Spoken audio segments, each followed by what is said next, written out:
Parmi les rares pêcheurs de Carnon, il y a Thomas Lumbreras sur son bateau Altaïr. Il a de qui tenir puisque son grand-père n'était autre que le tout premier pêcheur professionnel carnonnais. Alors quel est le quotidien de Thomas? C'est ce qu'on a voulu savoir avec Cédric Météron. C'est simple, quand vous allez vous coucher, eh bien lui, il prend la mer. Été comme hiver, lorsque la lumière décline, Altaïr quitte le petit port de Carnon. Aux commandes, un fils, petit-fils et frère de pêcheurs. Thomas Lumbreras n'a pas peur d'affronter la solitude, bien au contraire. Je suis bien. Après, c'est un métier de liberté. Hein. Parfois, on est seul en mer, il n'y a personne à 3 km à la ronde. Quoi, et moi, c'est des moments que j'apprécie. Son terrain de jeu s'étend de l'Espiguette à Frontignan. Sa priorité, poser un filet de 6 mètres de hauteur et de 500 mètres de long, placé à 9 mètres de profondeur. Il restera là toute la nuit. Toute sa jeunesse, Thomas a vu son père travailler à la dure sur les chalutiers. Après plusieurs années dans le bâtiment, il s'est finalement lancé lui aussi. Et il a fallu tout apprendre. Finalement, le travail que je fais aujourd'hui, ni mon frère ni mon père ne pouvaient me l'apprendre. Au début, ça a été difficile. Mais au fur et à mesure, par observation et beaucoup de travail, j'ai fini par m'en sortir.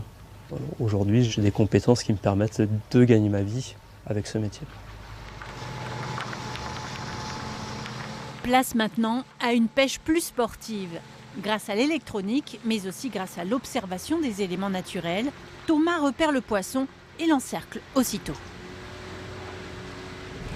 Là, on court après le poisson et puis on relève les filets. Et puis si on n'a pas assez de poisson, on recommence. Et c'est comme ça toute la nuit jusqu'à 7 h du matin. Et cette nuit-là, la pêche sera peu fructueuse. 9 kilos de poisson, c'est pas tout à fait ce qu'il espérait.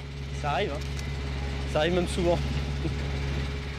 Le record de Thomas en 8 ans d'exercice, c'est 850 kilos.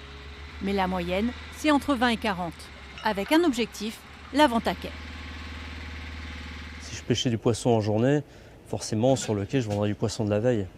Et le but du jeu, quand on est pêcheur professionnel et qu'on veut pas vendre un produit fait, c'est vendre le poisson du jour. Retour à quai au petit matin. Depuis 2 ans, Thomas s'octroie les services de Philippe, un salarié qui connaît bien l'envers du décor.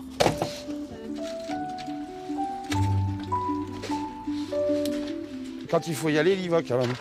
Il y en a beaucoup qui ne feraient pas ce taf-là à cause de ça, quoi. Quand vous partez à 9-10 heures du soir ou vous rentrez à 7 heures du matin, vous faites ça tous les jours, toute la semaine, toute l'année. Au bout d'un moment, c'est mérité quand il y a des belles pêches, quoi. Dorade, loup, marbré, rascasse, borabo, maquereau, des produits rapidement écoulés. Juste en face du quai Émile Carder. Le grand-père de Thomas veille encore sur les pêcheurs. Dans les années 70, il s'était battu pour qu'ils aient leur place dans le port. C'est un bonhomme avec un sacré caractère. Et pour faire entendre sa voix, il a bloqué le port avec son barquet.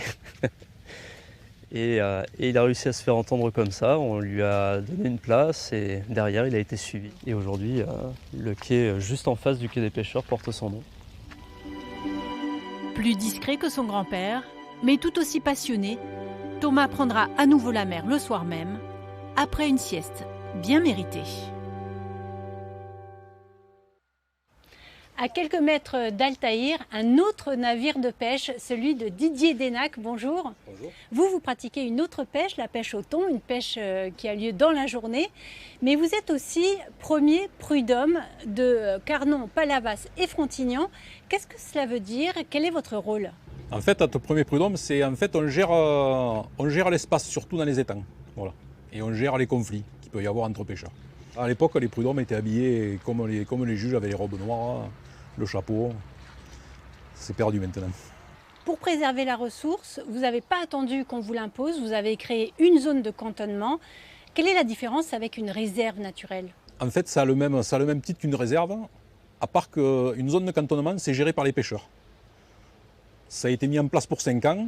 Cette année, on doit décider si on la renouvelle dans 2 ans ou si on ne la renouvelle pas. Il y a une étude, il y a des études qui ont été faites, hein, et après ces études, on va décider ce qu'on fait. Voilà. De toute façon, il faut le garder, hein, mais bon, il y a toujours des petits problèmes hein, avec les plongeurs amateurs. On leur a laissé une zone, mais la zone qu'on leur a laissée, elle s'est dégradée. Donc il va falloir discuter de tout ça. Et de toute façon, on a vu au fur et à mesure que la ressource, elle diminuait. Et si on veut que des jeunes comme Thomas puissent continuer à travailler, il fallait qu'on fasse quelque chose. Et la prud'homie dans tout ça, c'est important? Oui, c'est important. C'est important. Il vaut mieux que les problèmes soient gérés entre pêcheurs que ça soit géré par l'administration. L'administration, ils n'ont pas un regard bienveillant, nous dirons. Ils arrivent, ils tranchent et de temps en temps, il faut moduler. Et quand on module, tout s'arrange. Rien n'est insurmontable, tout se gère. Merci beaucoup Didier Denac. Avec plaisir. Il existe 11 prud'homies en Occitanie, une spécificité méditerranéenne qui n'est pas près de s'éteindre.